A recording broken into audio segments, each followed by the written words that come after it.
What is the science behind starch gelatinization in roux? Imagine cooking a sauce that's perfectly thick and smooth every time. The secret lies in a process called starch gelatinization, which is the heart of making a good roux. When you heat flour mixed with fat, tiny starch granules inside the flour start to change. These granules are like small crystals that hold water. As the heat rises, usually between 51 and 60 degrees Celsius for wheat flour, the water inside the granules gets absorbed and causes them to swell. Sometimes they grow up to 30 times their original size. When they swell enough, they burst open and releases starch molecules into the surrounding liquid. These molecules then form a network that traps water, creating a gel-like structure that thickens the sauce.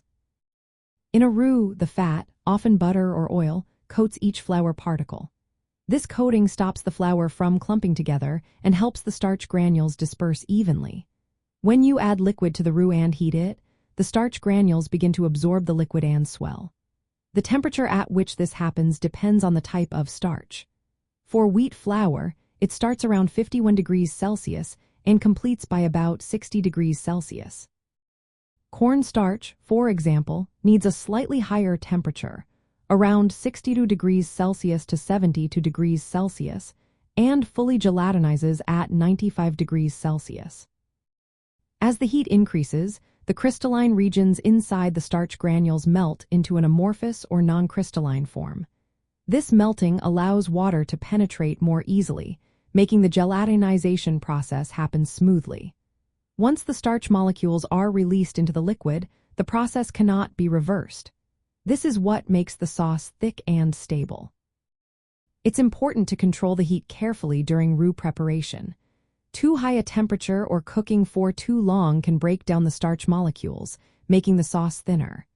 On the other hand, not heating enough can leave the sauce too thin or lumpy. The fat in the roux not only prevents clumping but also influences the flavor and color. Cooking the roux longer turns it darker and gives it a nutty taste, but it also reduces its thickening power because the starch molecules degrade with extended heat.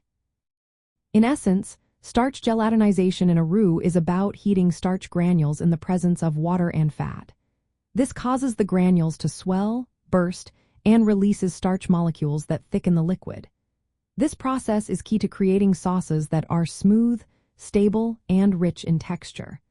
Understanding this science helps chefs make better sauces and emulsions in advanced cooking.